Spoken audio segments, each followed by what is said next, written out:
കാര്യങ്ങളൊക്കെ ഉണ്ട്. അപ്പോൾ നമ്മളുടെ വീഡിയോ ഇന്ന് അതിനെക്കുറിച്ചാണ്. അപ്പോൾ നമ്മളെ റിസോർട്ടിന് മുമ്പ് നിന്ന് ഒരു ടാക്സി എടുത്തിട്ടാണ് കേട്ടോ പോകുന്നത്.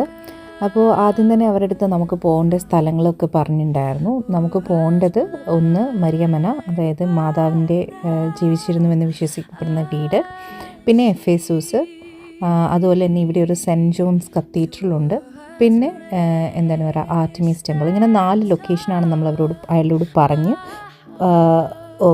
നേരത്തെ തന്നെ എല്ലാം എഗ്രി ചെയ്തിട്ടുണ്ടായിരുന്നു. എല്ലാം കൂടി ഈ 4 സ്ഥലത്തും കൂടെ പോകാൻ വേണ്ടിയിട്ട് 75 യൂറോസാണ് പറഞ്ഞത്. നമ്മൾ പോയി തിരിച്ച് വരുന്നവരെ അവർ നമ്മൾക്ക് വേണ്ടിയിട്ട് കാറിൽ വെയിറ്റ് ചെയ്യും. അപ്പോൾ അതിൽ ഫസ്റ്റ് നമ്മളുടെ ഒരു ഡെസ്റ്റിനേഷൻ എന്ന് പറയുന്നത് മരിയമനയായിരുന്നു. അപ്പോൾ ഈ പോകുന്ന വഴിയാണ് കേട്ടോ ഇത്. അപ്പോൾ ഈ പീച്ച് കളറിൽ കാണുന്ന പൂത്ത് നിൽക്കുന്ന ഇതെല്ലാം പീച്ചസാണ്, പീച്ച് ഫാംസ് ആണ് കേട്ടോ. അപ്പോൾ നമ്മളിനിയിപ്പം ഈ വഴിയെ പോയി നമ്മൾ സെൽച്ചുക്ക് എന്ന് പറയുന്ന ഒരു ടൗണിലെത്തി. ഇപ്പം നമ്മൾ സെൽച്ചുക്കിലാണ് ഈ എഫേസൂസ് ഉള്ളത്. ഇപ്പോഴത്തെ കറൻ്റ്ലി ടർക്കിയിലുള്ള സെൽച്ചുക്ക് എന്ന് പറയുന്ന ടൗണിലാണ് നമുക്ക് എഫേസൂസ് ഉള്ളത്. നമ്മൾ കുഷദാസു എന്ന് പറയുന്ന ഒരു ബീച്ച് ടൗണിൽ നിന്ന് സെൽച്ചുക്കിൽ വന്ന് അവിടുന്ന് എഫേസൂസിലേക്ക് പോവാണ്. എഫേസൂസിൽ നിന്ന് കുറച്ചും കൂടെ ഇതുണ്ടോ ഈ മലകൾ കാണുന്നുണ്ടോ, അതിൻ്റെ ഏറ്റവും മുകളിൽ ചെല്ലണം, അവിടെയാണ് ഈ വീടുള്ളത്. അപ്പം എനിക്ക് തോന്നുന്നു കുഷദാസു നിന്ന് നമുക്ക് സെൽച്ചുക്കിലേക്കും സെൽച്ചുക്കിൽ നിന്ന് എഫേസൂസിലേക്കും ബസ്സൊക്കെ അവൈലബിൾ ആണ്, കുറച്ചുകൂടി ചീപ്പറാണ്. പക്ഷെ നമുക്ക് എഫേസൂസിൽ നിന്ന് മരിയമനയിലേക്ക് പോകണമെങ്കിൽ ഒന്നെങ്കിൽ നടന്ന് പോകേണ്ടി വരും, അല്ലെങ്കിൽ ഇങ്ങനെ ടാക്സി എടുത്ത് പോകേണ്ടി വരും. അപ്പം നമ്മളിതാ എഫേസൂസിൽ എത്തിയിട്ടുണ്ട്. അപ്പം നമുക്ക് ബസ്സിൽ FS എന്ന് എഴുതിയിട്ടുണ്ടാകും. ആ FS എന്ന് എഴുതിയിരിക്കുന്ന ബസ്സിൽ കയറിയാൽ നമുക്ക് എഫേസൂസിൽ എത്താൻ പറ്റും എന്നാണ് നമ്മളോട് ആൾക്കാരൊക്കെ പറഞ്ഞിട്ടുണ്ടായിരുന്നത്. അപ്പം നമ്മളിതാ ഇപ്പോൾ എഫേസൂസ് കഴിഞ്ഞു. ഇനി നമ്മൾ ഈ കയറി പോകുന്ന മലയുടെ പേരാണ് മൗണ്ട് കൊറേസോ. ഈ മലയുടെ മുകളിലാണ് നമ്മൾ കാണാൻ പോകുന്ന മാതാവിൻ്റെ വീടുള്ളത്, മരിയമന. ഞാൻ ശരിക്കും പറഞ്ഞു കഴിഞ്ഞാൽ ടർക്കിയിൽ ഇത്രയും ബ്യൂട്ടിഫുൾ ആയിട്ടുള്ള ഒരു ലാൻഡ്സ്കേപ്പ് ആയിരിക്കും ഇതെന്ന് ഒട്ടും പ്രതീക്ഷിച്ചിട്ടുണ്ടായിരുന്നില്ല. കുറച്ച് ഡ്രൈ ഒക്കെ ആയിട്ടൊരു എന്താ പറയുക ഡെസേർട്ട് പോലത്തെ ഒരു സംഭവമാണ് ഞാൻ പ്രതീക്ഷിച്ചത്. പക്ഷേ ഭയങ്കര ബ്യൂട്ടിഫുൾ ആണ് കേട്ടോ. അപ്പോൾ നമ്മൾ ഈ ഒരു ഇപ്പോൾ മരിയമനയിലേക്ക് നമ്മൾ പോകുന്ന സമയത്ത് ഈ മല കയറിയാണ് പോകുന്നത്. അപ്പോൾ നമ്മൾ പോകുന്ന വഴിയെല്ലാം നിറച്ച് പൈൻസും അതുപോലെ തന്നെ നമുക്ക് ഒത്തിരി ഫിഗ് ട്രീസ് കാണാൻ പറ്റി. ഇത്രയും വലിയ ഫിഗ് ട്രീ ഒക്കെ ഞാൻ കണ്ടിട്ടില്ല. ഇവിടെ UK ഫിഗൊക്കെ ഉണ്ടെങ്കിൽ അത് ചെറിയ മരങ്ങളായിട്ട് ഇങ്ങനെ ചട്ടിയിലൊക്കെ നിൽക്കാനല്ലേ കണ്ടിട്ടുള്ളൂ. ഇങ്ങനെ വലിയ മരങ്ങൾ ഭയങ്കര പൂത്തുലഞ്ഞ് അതിൽ ചെറിയ കായ്കളും വന്നു തുടങ്ങിയിട്ടുണ്ട്. അതിപ്പം ഇങ്ങനെ കണ്ടാണ് നമ്മൾ പോകുന്നത്. എന്നെ ഹഠാത് ആകർഷിച്ച മറ്റൊരു കാര്യം എന്ന് പറയുന്നത് ഇവിടുത്തെ റോഡുകളാണ് കേട്ടോ. വളരെ നീറ്റ് ആൻഡ് ക്ലീൻ ആയിരുന്നു. അതുമാത്രമല്ല ഇതെല്ലാം വളരെ ഭംഗിയായിട്ട് മെയിൻറ്റെയിൻ ചെയ്തിട്ടുണ്ട്. അതെനിക്ക് വല്ലാത്തൊരു അത്ഭുതമായിരുന്നു. ഒരു പക്ഷേ എൻ്റെ അറിവുകേട് കൊണ്ടുള്ളതായിരിക്കാം, ഞാൻ അങ്ങനെ ആയിരുന്നില്ല ഇവിടുത്തെ റോഡുകളെക്കുറിച്ചൊക്കെ പ്രതീക്ഷിച്ചത്. നമ്മളിവിടെ മരിയമനയിൽ എത്തിയിട്ടുണ്ട്. അപ്പോൾ പുറത്ത് സെക്യൂരിറ്റി ഉണ്ട്, പിന്നെ നമുക്ക് ടിക്കറ്റ് എടുക്കാനുള്ളൊരു കൗണ്ടറുണ്ട്. അപ്പോൾ അവിടെ ഒരാൾക്ക് എനിക്ക് തോന്നുന്നു 14 യൂറോസാണ് ആവുന്നത്. ഞങ്ങൾക്ക് 2 പേർക്ക് കൂടെ 28 യൂറോസാണ് ആയത്. പിള്ളേർക്ക് ഫ്രീ ആണ്. അപ്പോൾ ഇവിടെ എഴുതി വെച്ചിട്ടുണ്ട് ഇതൊരു പ്ലേസ് ഓഫ് വർഷിപ്പാണ്, അതുകൊണ്ട് മോഡസ്റ്റായിട്ട് ഡ്രസ്സ് ചെയ്യണം, സൈലൻസ് കീപ്പ് ചെയ്യണം എന്നൊക്കെ ഇവിടെ എഴുതി വെച്ചിട്ടുണ്ട്. അപ്പോൾ ഈ വീട് മാതാവിൻ്റെ വീടായിട്ട് നമ്മൾ ഡിസ്കവർ ചെയ്തതിന് ശേഷം ആ പഴയ ഉണ്ടായിരുന്ന വീടിനെ അവർ പുനരുദ്ധരിച്ച് വെച്ചിരിക്കുന്നതാണ്, റെനോവേറ്റ് ചെയ്ത് വെച്ചിരിക്കുന്നതാണത്. ഈ കാണുന്ന ആ ചെറിയ ഒരു മുറിയുള്ള ഒരു വീടാണ്, അവിടെയാണ് മാതാവ് താമസിച്ചിരുന്നത്.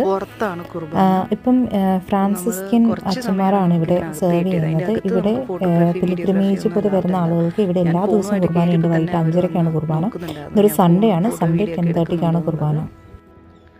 അപ്പോൾ നമ്മൾ മാതാവ് ഏറ്റവും അവസാനം ജീവിച്ച സ്ഥലത്താണ് ഇപ്പോൾ ഉള്ളത്. എന്താ പറയുക, ഭയങ്കര ഹാപ്പിയാണ്, ബ്ലെസ്ഡ് ആയിട്ടുള്ളൊരു മൊമെൻറ്റ്. ഇവിടെ വരാനൊക്കെ പറ്റുന്നത് തന്നെ വലിയൊരു അനുഗ്രഹമായിട്ടാണ് എനിക്ക് തോന്നുന്നത്. ഇതാണ് ആ വീടിൻ്റെ ബാക്കി സ്ഥലങ്ങൾ.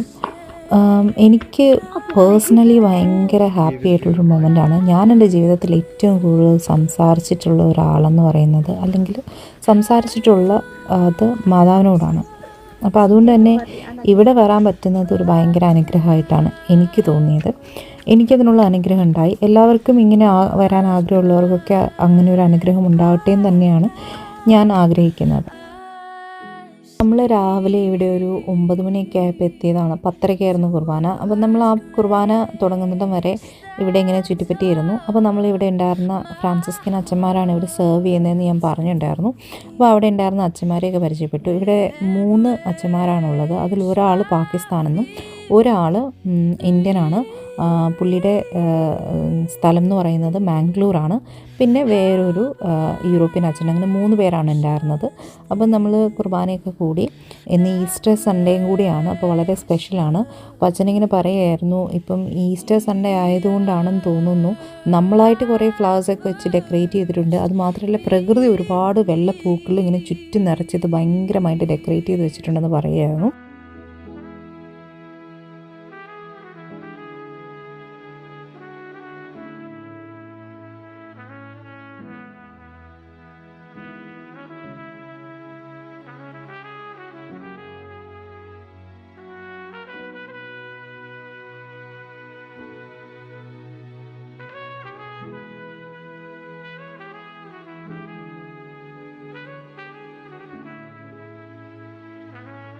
കുർബാനയൊക്കെ കഴിഞ്ഞ് നമ്മളിവിടെ വന്ന് തിരി കത്തിക്കുകയാണ്. അപ്പോൾ ഗബ്രിക്കുട്ടന് പള്ളിയിൽ പോയാൽ തിരി കത്തിക്കുന്നത് ഒരു മസ്റ്റായിട്ടുള്ള കാര്യമാണ്.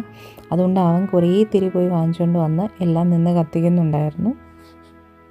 അപ്പോൾ നമ്മളെ ഗാർഡനിലേക്ക് കോഫി കുടിക്കാനും ഭക്ഷണം കഴിക്കാനൊക്കെ വിളിച്ചിട്ടുണ്ടായിരുന്നു. ഇതാണ് പള്ളിമേട, ഇതാണ് garden.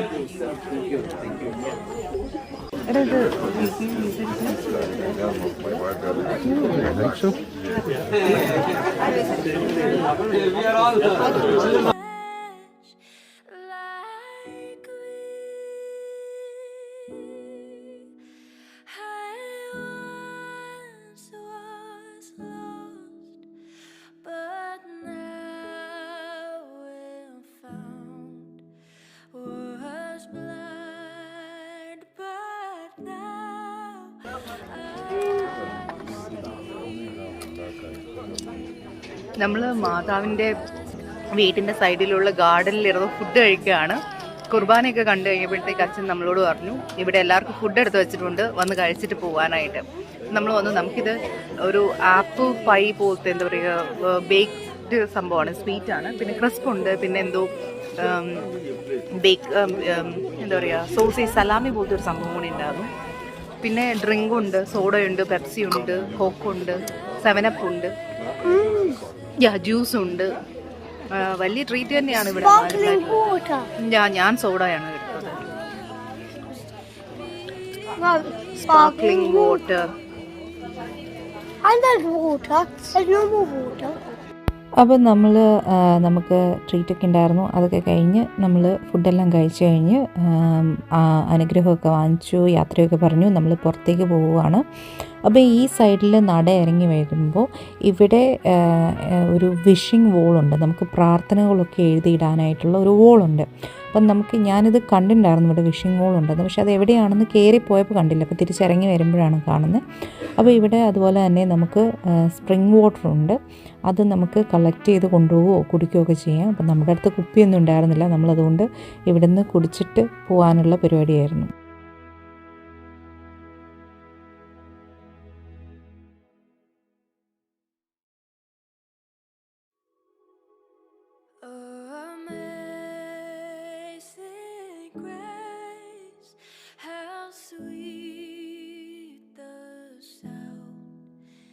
That saved a wretch like me.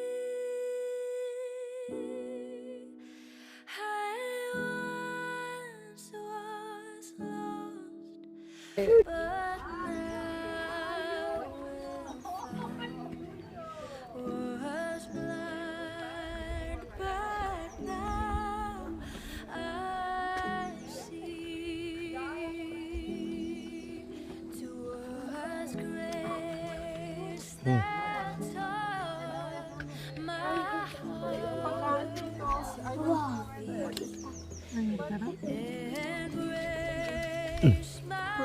Take my trouble away.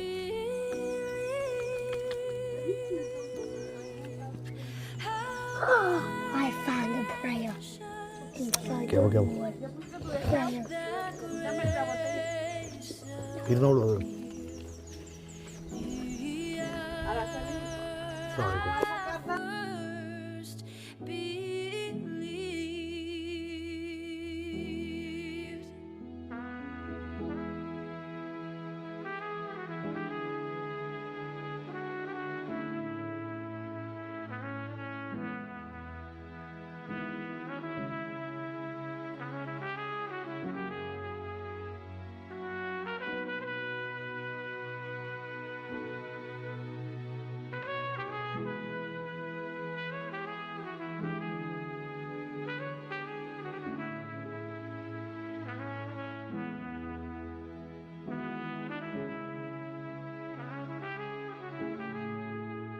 ഈ ഒരു സ്ഥലവുമായിട്ട് ബന്ധപ്പെട്ട ഒരു കഥ ഞാൻ കേട്ടിട്ടുണ്ട്. അതായത് മാതാവ് മരിക്കാറായ സമയത്ത് പരിശുദ്ധാത്മാവ് മാതാവിനോട് ചോദിക്കും എന്താണ് ആഗ്രഹം. അപ്പോൾ മാതാവ് പറയും എനിക്ക് എൻ്റെ മക്കളെല്ലാം ഒന്നുകൂടെ ഒന്ന് കാണണം. അതായത് സ്ലിഹന്മാരെയാണ് ഉദ്ദേശിക്കുന്നത്.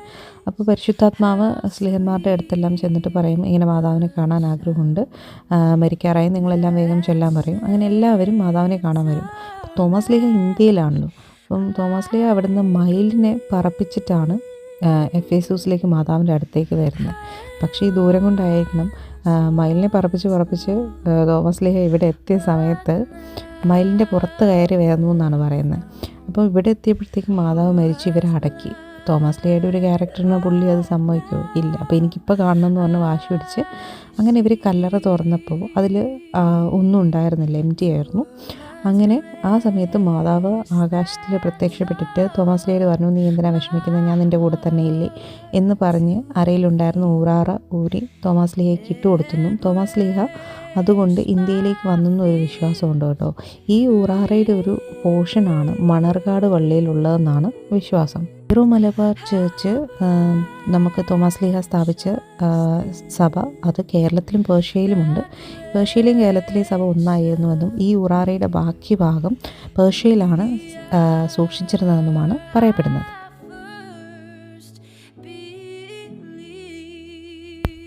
അപ്പോൾ നമ്മളുടെ മരിയമനയിലുള്ള ഇന്നത്തെ സമയം ഏകദേശം അവസാനിക്കാറായിട്ടുണ്ട്. നമുക്കിനി ഇവിടുന്ന് പോകണം.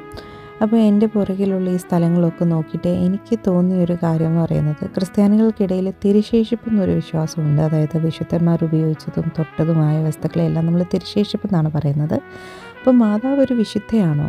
മാതാവ് ഒരു വിശുദ്ധ മാത്രമല്ലല്ലോ, മാതാവ് ദൈവത്തിൻ്റെ അമ്മയാണെന്നാണ് വിശ്വാസം. അപ്പം ദൈവത്തിൻ്റെ അമ്മ തൊടുകയും നടക്കുകയും ഒക്കെ ചെയ്ത ഒരു സ്ഥലമാണ്. അപ്പോൾ മാതാവിൻ്റെ തിരുശേഷിപ്പാണ് ഈ സ്ഥലമെന്നാണ് എനിക്ക് തോന്നുന്നത്.